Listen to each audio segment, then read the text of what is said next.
మీ మోకాల నొప్పులకు ఎటువంటి సర్జరీ లేకుండా ఎపియాన్ పెయిన్ క్లినిక్ అందిస్తున్న అత్యాధునిక చికిత్స. ప్రస్తుతం మనం ఉన్నాం షాద్నగర్లోని శాస్త్ర స్కూల్ దగ్గర. ఈ స్కూల్లో 10th క్లాస్ చదివే ఒక బాబు నిన్న సూసైడ్ చేసుకున్నాడు. అంతకు ముందే ప్రిన్సిపల్ పిలిచి క్యాబిన్ లోకి తిట్టారని చెప్పేసి దానివల్లే తను హర్ట్ అయ్యి సెన్సిటివ్ ఆ బాబు చాలా హర్ట్ అవటం వల్లనే ఇలా చేసుకున్నాడని చెప్పి తెలుస్తోంది. అతనైతే బీజేపీకి సంబంధించినటువంటి ఒక లీడర్ కొడుకు అనమాట. సరే, ఆ విషయం ఎలా ఉన్నా కూడా ప్రిన్సిపల్ సైడ్ నుంచి వెర్షన్ ఏంటంటే ఆ బాబుకి హెల్త్ బాగలేదు, నేను గతంలో కూడా హెల్త్ బాగలేనప్పుడు కూడా అతనితో పాటు హాస్పిటల్లో ఉన్నా, నేనే చూసుకున్నాను, నేను ఆ బాబుని చాలా బాగా చూసుకుంటానని చెప్తున్నారు. కానీ ఇక్కడ జరిగినటువంటి సంఘటన చుట్టుపక్కల వాళ్ళు చెప్పేది అందరూ కూడా ఏంటంటే అబ్బాయి చదవలేదని చెప్పేసి ప్రెజర్ పెట్టారు. తనకు అసలు నార్మల్ గానే హెల్త్ ఇష్యూ ఉంది, ఏదో ఆ హెల్త్ ఇష్యూ వల్ల ప్రెజర్ పెట్టడం వల్ల తను ఇంకా బాగా సెన్సిటివ్ అవటం వల్ల ఫీల్ అయ్యి పైకి వెళ్ళి 2nd ఫ్లోర్లోకి అప్పటికప్పుడే సూసైడ్ చేసుకున్నాడని చెప్తున్నారు.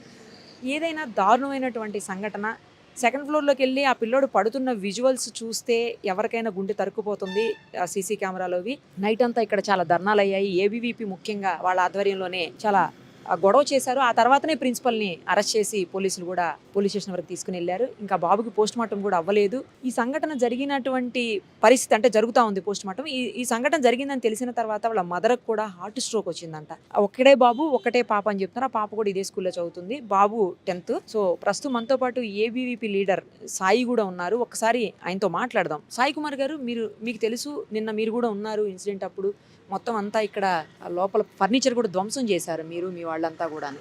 సో ఏంటి మీకున్న ఇన్ఫర్మేషన్ ఏంటి? ఆ బాబు నిజంగానే హెల్త్ ఇష్యూ వల్ల సెన్సిటివ్గా ఉన్నాడా, లేకపోతే ఇక్కడ ప్రిన్సిపల్ తిట్టడం వల్ల, లేకపోతే ఆయన కోప్పడడం వల్ల అది ఏమన్నా తను సెన్సిటివ్గా ఫీల్ అయ్యి ఇలా చేసుకున్నాడా? చూస్తుంటే బాధ అనిపిస్తుంది విజువల్స్. మాకు 5:30 ప్రాంతంలో మాకు కాల్ వచ్చింది, ఇట్లా విద్యార్థి బిల్డింగ్ మీకే దుంకిండి అని చెప్పేసి. మేము ఇక్కడ వచ్చిన తర్వాత ప్రిన్సిపాల్ కానీ ఇక్కడ ఉన్న స్టాఫ్ కానీ ఎంక్వైరీ చేస్తే ఈరోజు మేము ఒక ప్రాజెక్ట్ విషయంలోనే మందలించామని చెప్పేసి చెప్తా ఉన్నారు. కానీ ఒక ప్రాజెక్ట్ విషయంలో అయితే అంత ఇబ్బంది పడే, జస్ట్ కింద మాట్లాడి పైకి వెళ్ళి డైరెక్ట్ ఒక 10 నిమిషాలు ఒక విద్యార్థి పైనకి ఎక్కి అంత ఇబ్బంది పడ్డాడు అంటే ఈరోజు మానసికంగా ఇబ్బంది పెట్టారు. కాబట్టి 10th క్లాస్ కాబట్టి ఈరోజు కార్పొరేటివ్లోనూ ఈరోజు మిగతా స్కూళ్ళను టార్గెట్ పెట్టుకొని మార్క్స్ ఎక్కువ రావాలి, మా పిల్లలకి ఎక్కువ రావాలని పిల్లల మీద ఒత్తిడి తీసుకొచ్చింది. ఈరోజు పిల్లల మీద ఒత్తిడి తీసుకొచ్చి మానసికంగా ఇబ్బంది పెట్టారు కాబట్టి ఈరోజు ఈ సంఘటన జరిగింది. కానీ జరుగుతుంది అంటే వింటున్నది ఏంటంటే ప్రిన్సిపల్ బాగానే ఉంటారని, పిల్లోడిని అంతకుముందు కావాలంటే నా మీద కేసు పెడితే వాళ్ళ అమ్మ నాన్న కేసు తీసుకోండి అని అన్నాడని కూడా ఇప్పుడు కొంతమంది చెప్తా ఉన్నారండి.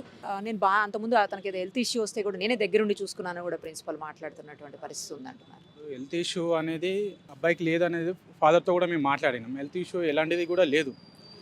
వీళ్ళు భయంతో ఈరోజు దుంకిన ప్రాంతంలో కెమెరా లేదు. కింది ఓన్లీ పడ్డ విషయం మాత్రమే మనకు కెమెరా చూపిస్తున్నారు. ఇక్కడ కెమెరా లేదు. విషయం ఏందనేది కూడా ఇప్పటివరకు క్లారిటీ ఇవ్వట్లేదు వాళ్ళు, స్కూల్ వాళ్ళు. మేము ప్రిన్సిపాల్ని అడిగినాం. ఆ విద్యార్థితో పాటు ఇంకో విద్యార్థిని ఇద్దరిని పిలిచి కూడా మాట్లాడినప్పుడు ఇద్దరు తిట్టిండు. ఈ అబ్బాయి పైకి వెళ్తుంటే నువ్వు క్లాస్లోకి వెళ్ళు, నేను వాష్రూమ్ వేస్తాను అని చెప్పేసి అబ్బాయి దుంకేసి. వేరే పిల్లలతో ఏమన్నా మాట్లాడారని? ఎందుకంటే ఈరోజు హాలిడే ఇచ్చారు కదా స్కూల్కు. ఇప్పటివరకు అయితే మనకు అలాంటి విద్యార్థుల నుంచి అయితే ఏం రాలేదు. అప్పటికి ఈవినింగ్ కదా, అందరు విద్యార్థులు కూడా వెళ్ళిపోయారు. 5:36 కల్లా విద్యార్థులు అందరూ 10th క్లాస్ స్పెషల్ క్లాస్ అని చెప్పేసి 10th క్లాస్ పిల్లలే 5:30 టైంలో ఉన్నారు. అప్పటికి మనకు 4 కల్లా స్కూల్ క్లోజ్ అయిపోయింది. అంటే ఈ సంఘటన జరిగినప్పుడు మిగతా పిల్లలు ఎవరు లేరా? ఎక్కువ మంది ఉన్నారు. బస్సులో లేట్ వెళ్ళే వాళ్ళు ఉన్నారు. అప్పటికి టైమింగ్ అయిపోయింది కాబట్టి అయిపోయింది, స్కూల్ అయిపోయింది. 10th క్లాస్ వరకు స్పెషల్ క్లాసులు అని చెప్పేసి కూర్చోబెట్టి ఆ విషయంలోనే కిందికి పిలిచి బాగా ఇబ్బంది గురికి చేసినట్టు కాబట్టి ఈరోజు ఆ ప్లాన్ ఇబ్బంది పట్టి పైకి వెళ్ళి దుంకినట్టు. ముఖ్యంగా మేడం, ఈ యొక్క షాద్నగర్ పట్టణంలో తీసుకుంటే విచ్చలవిడిగా స్కూల్ వస్తూ ఉన్నాయి, దందాలు నడుస్తూ ఉన్నాయి. ముఖ్యంగా మనము విద్యార్థులకు విద్య అందించబోయి ఈరోజు ఫీజుల మీద ధ్యాస పెట్టిరు. ఈరోజు లక్షల కొద్ది ఫీజులు తీసుకుంటారు తప్ప ఈరోజు విద్యార్థులకు ఎలాంటి సౌకర్యాలు ఉన్నాయి, ఏమున్నాయి? ఈ రోడ్డు మీద ఈరోజు పర్మిషన్ స్కూల్కి ఏ రకంగా వచ్చింది? ముఖ్యంగా ఈ ఇయర్లో జూలైలో మనకు షాద్నగర్ పట్టణంలో మేధా స్కూల్ అనే స్కూల్లో సిపిఎస్ స్కూల్ అది షార్ట్ కొడితే ఈరోజు విద్యార్థి పరిషత్ నాయకులు కానీ అందరు విద్యార్థులు కానీ కొట్లాడితే ఈరోజు వరకు ఆ స్కూల్లో ఎలాంటి చర్యలు తీసుకోలేదు. ఇప్పటివరకు ఎలాంటి చర్యలు తీసుకోలేదు కాబట్టి ఇలాంటివి నిర్లక్ష్యమైనాయి. కాబట్టి ఈరోజు స్కూల్లో చనిపోతే మనిషి చనిపోయినా కూడా ఇప్పటివరకు ఎలాంటి చలనం లేదు. ఒక టౌన్ ఇది, ఎలాంటి పేద కుటుంబం నుంచి వచ్చే విద్యార్థులు చదువుకునే వాతావరణం ఇది. ఇక్కడ పట్టించుకోకపోవడం ఏంది? ఈరోజు ఇయర్కి సంవత్సరానికి 2-3 స్కూల్స్ ఈరోజు కొత్తవి పుట్టుకొస్తూ ఉన్నాయి. ఈరోజు పర్మిషన్లు ఏ రకంగా ఇస్తూ ఉన్నారు? కార్పొరేట్ వ్యవస్థ కూడా ఈరోజు షాద్నగర్లో ఉన్నాయి. ఈరోజు ఏంది వ్యవస్థ, ఏం నడుస్తుంది? ఈరోజు అధికారులు ఏం చేస్తారు? ఇదే మేధో స్కూల్లో షార్ట్ కొట్టి అబ్బాయి ఇబ్బంది పడితే మేము ఎన్నో లెటర్స్ ఇచ్చినా మేము స్పందించలేం. అదే స్కూల్లో కొన్ని ఎఫ్ఐఆర్స్ ఉన్నాయని చెప్పేసి సోషల్ మీడియాలో బాగా వైరల్ అయింది, మీరు కూడా చూసి ఉండొచ్చు. ఆ విషయంలో కూడా సస్పెండ్ చేసినామని చెప్పేసి ఈరోజు ఎస్ఐ ముందు అందరి ముందర కూడా ఒక లెటర్ రాసిరు.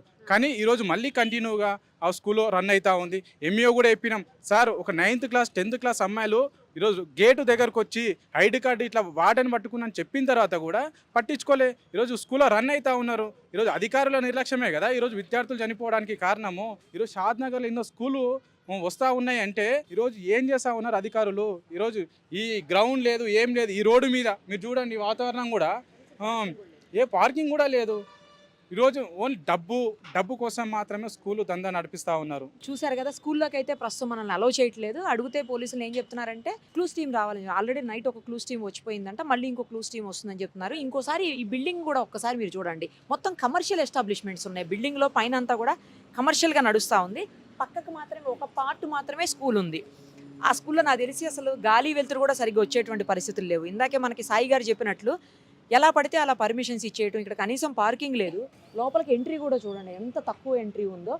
ఆ తర్వాత అక్కడ స్టెప్స్ అవన్నీ కూడా చాలా కంజెస్టెడ్గా ఉన్నాయి. లోపలికి వెళ్తే ఇవన్నీ చూస్తామనో మరి లేకపోతే ఇంకా ఏ రీజనో తెలియదు కానీ లోపలికి అయితే అలౌ చేయట్లేదు. ఆల్రెడీ క్లూస్ టీమ్ వెళ్ళిన తర్వాత మళ్ళీ ఇంకో క్లూస్ టీమ్ రావడం ఏంటో మరి. ఇప్పుడు మనకు కనిపిస్తున్న ఈ ప్లేస్లోనే ఇక్కడ కనిపిస్తుంటుంది, అదంతా కూడా బ్లడ్ స్టెయిన్స్ మొత్తం క్లీన్ చేశారని చెప్తున్నారు.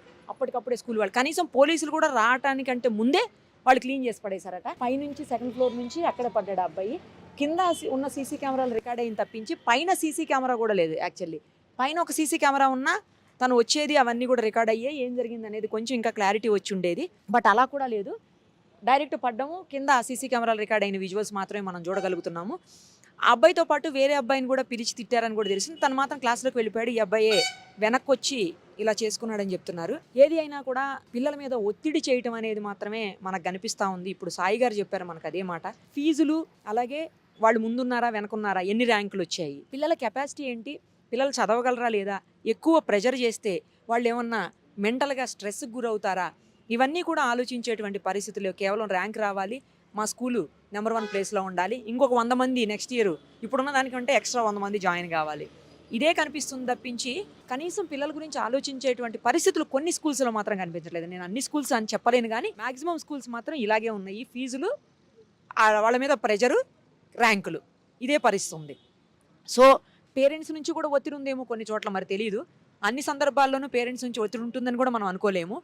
బట్ ఈ జరిగిన సంఘటనలు అయితే మాత్రం పూర్తి స్థాయిలో విచారణ చేసిన తర్వాతే మనకి ఇంకా తెలిసే అవకాశం అయితే కనిపిస్తోంది. సుమన్ టీవీలో మీ పర్సనల్ అండ్ బిజినెస్ ప్రమోషన్స్ కోసం కింది నెంబర్కి కాంటాక్ట్ చేయండి.